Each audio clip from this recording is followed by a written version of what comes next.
वनिता दास गुप्ता। दो टूक सीधी बात में आप सबका स्वागत है।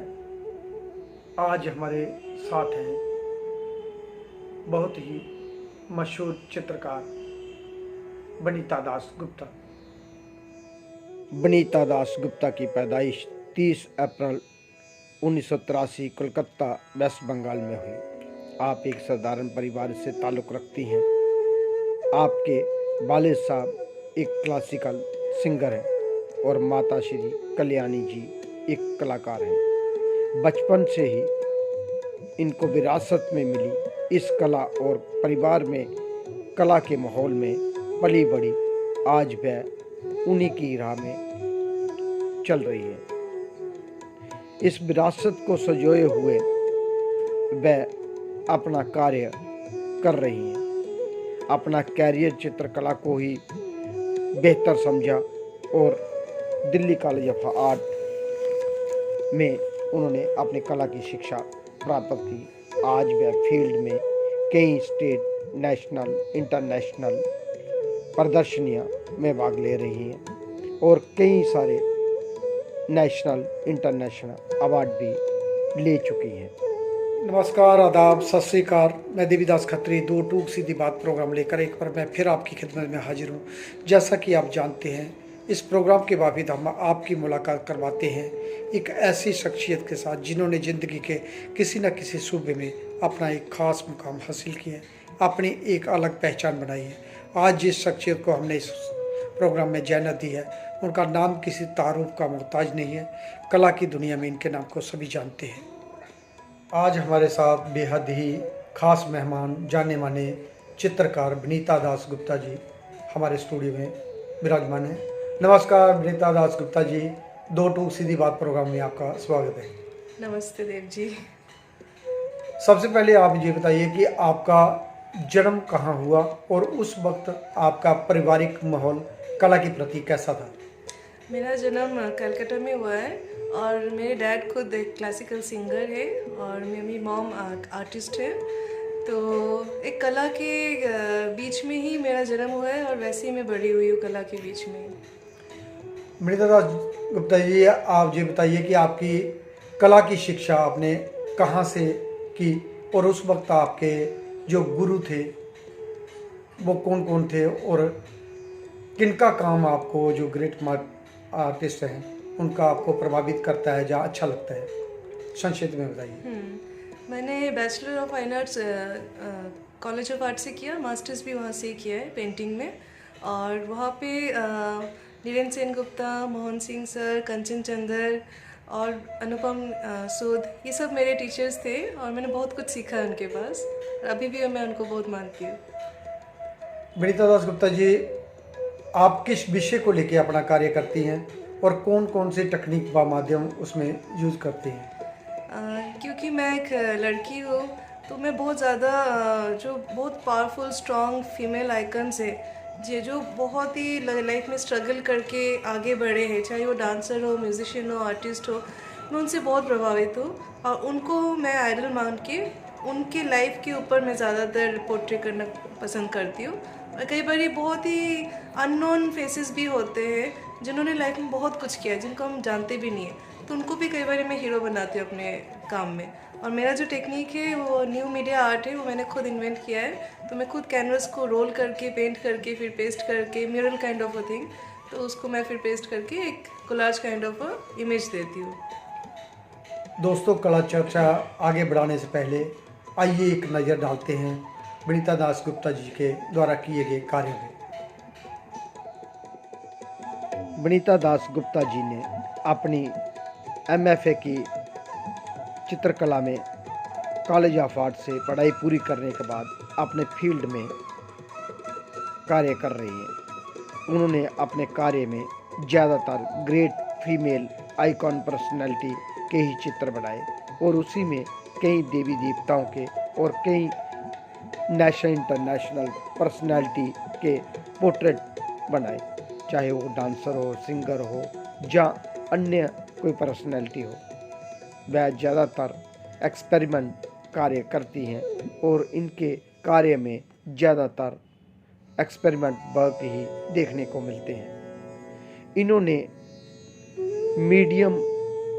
न्यू मीडियम को ही अपना खोज जारी रखी और उसी में ही तरह तरह के एक्सपेरिमेंट वह करती रहती हैं। अक्सर इन्होंने अपने कार्य में ज़्यादातर ग्रेट पर्सनैलिटियाँ या हिंदू देवी देवताओं या फिर कोई ग्रेट आइकॉन पर्सनालिटी जो रही हो उन्हीं के ही पोर्ट्रेट बनाए और विभिन्न टाइप से लीक से हटकर उन्होंने अपने कार्य किए।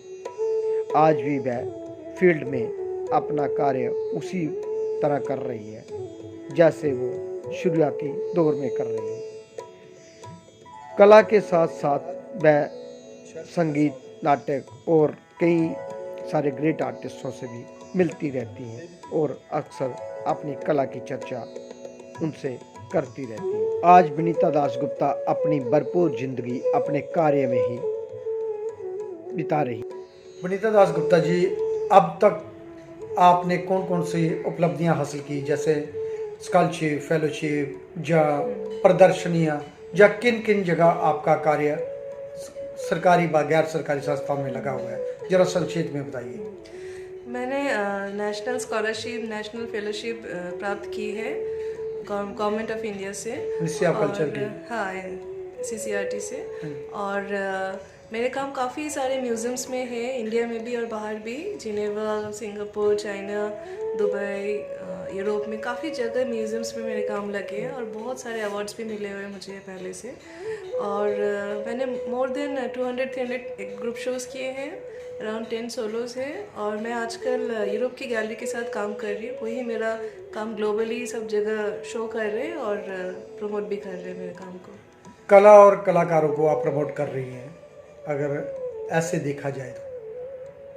जी कह सकते हैं, क्योंकि मेरे काम में एक फ्यूजन है contemporary style and folk art. तो जब मेरा काम बाहर जाता है तो बाहर के लोग रिलेट कर पाते हैं इंडियन कल्चर के साथ, और जब यहाँ पे काम लगते हैं वो रिलेट करते हैं कंटेम्प्रेरी जो स्टाइल बाहर चलते हैं, न्यू मीडिया काम बाहर होते हैं, तो इट्स अ फ्यूजन थिंग। तो लोग काफ़ी इंटरेस्ट लेते हैं मेरे काम में और मुझे काफ़ी मतलब गेन भी हुआ है इससे।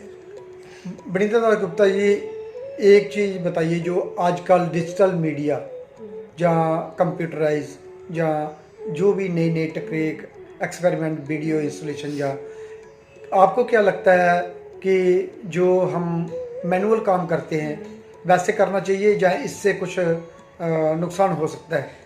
मैनुअल काम का तो कोई तोड़ नहीं है, क्योंकि जो रेनेसा पीरियड में या बैरोक पीरियड में काम हुए वो अभी भी सेफ है, अभी भी वो सुरक्षित है, ख़राब नहीं हुआ है। पर पता नहीं जो अभी हम कर रहे हैं या जो और आर्टिस्ट कर रहे हैं, digital, mix media, new media, उसका हमें पता नहीं लाइफ कितना है। लेकिन हाँ, विद टाइम हमें टेक्नोलॉजी के साथ आगे बढ़ना है, लोग नई चीज़ें देखना चाहते हैं, तो it's good thing to try new things, but one should be rooted with their own techniques and which we have. समय के साथ परिवर्तन होता है, थोड़ा तो करना चाहिए, पर हाँ थोड़ा देखते हुए करना चाहिए कि वो जो मीडियम आप काम कर रहे हो वो कब तक आपका चलेगा, और आगे चल के जो इन्वेस्ट कर रहे हैं उनके लिए वो फ़ायदा है या नुकसान है।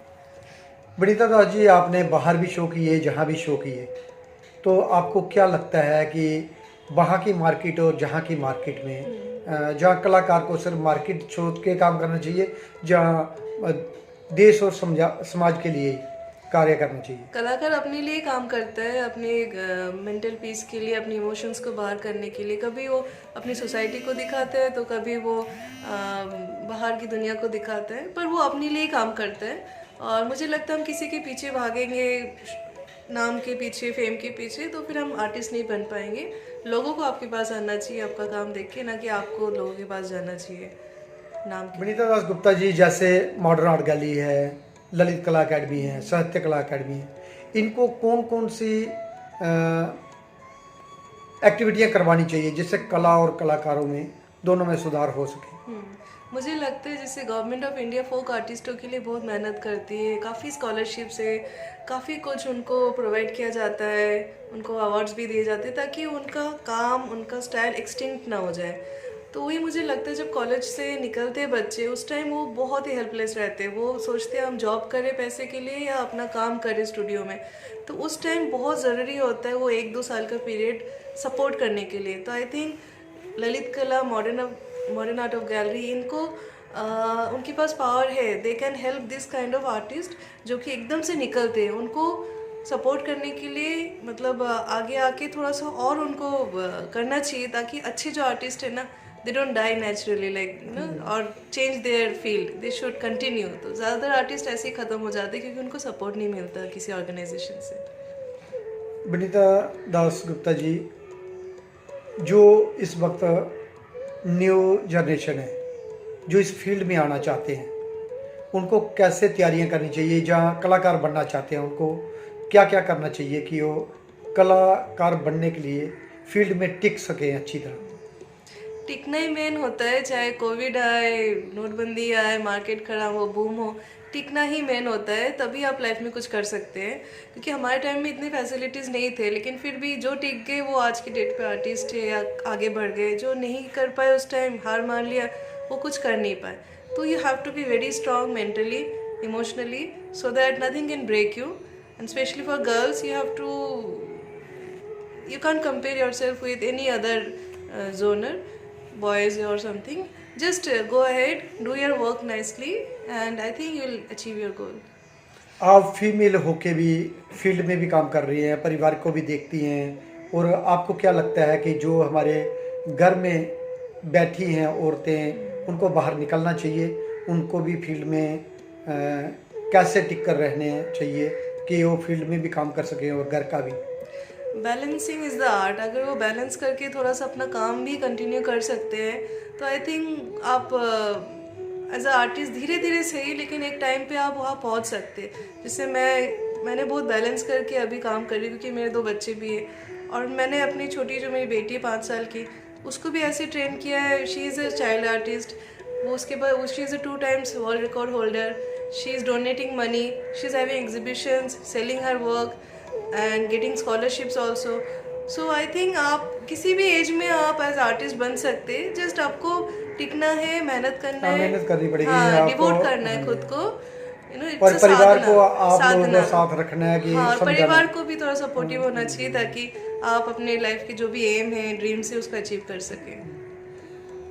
एक आखिरी सवाल, जो हमारी न्यू जनरेशन है उनको आप क्या मैसेज देना चाहेंगी अपने कला के माध्यम से, ताकि आप क्या संदेश उनको देना चाहती हैं? Individuality is the main thing. आपके काम में अगर इंडिविजुअलिटी है तो आप बहुत आगे जा सकते हैं। कॉपी करके यहाँ वहाँ से लेके आप अगर काम करोगे एक टाइम तक आप आगे जाओगे, उसके बाद आपकी क्रिएटिव काम करना चाहिए, अपनी सोच होनी चाहिए, अपना थॉट होना चाहिए, खत्म हो जाएगी।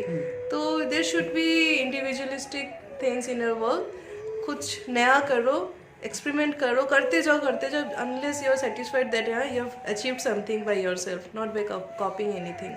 So that message I'd like to give.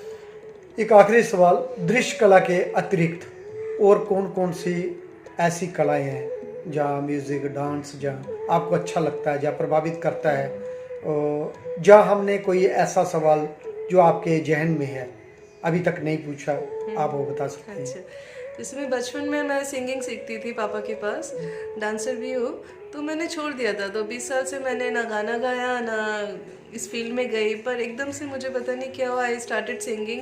तो as a professional singer I am singing with Saregama. I have got a contract for 20 songs also. तो आई थिंक कोई एज नहीं होती कोई चीज़ स्टार्ट करने के लिए। मैंने अभी इतने टाइम बाद स्टार्ट किया and I am getting opportunities in this also. So I think one should always leave their dream. धन्यवाद विनीता दास गुप्ता जी, आप हमारे स्टूडियो में आए। 2 टूक सीधी बात प्रोग्राम के हमने आपसे बारे में जाना, आपकी कला के बारे में जाना और कला पे चर्चा की। धन्यवाद। Thank you Dev ji, thanks for calling me. फिर से मिलेंगे आपसे दोस्तों, अगली बार फिर मिलेंगे किसी नई जगह, नई हस्ती के साथ। तब तक देवीदास खत्री को दे इजाजत। वंदे मातरम, भारत माता की जय।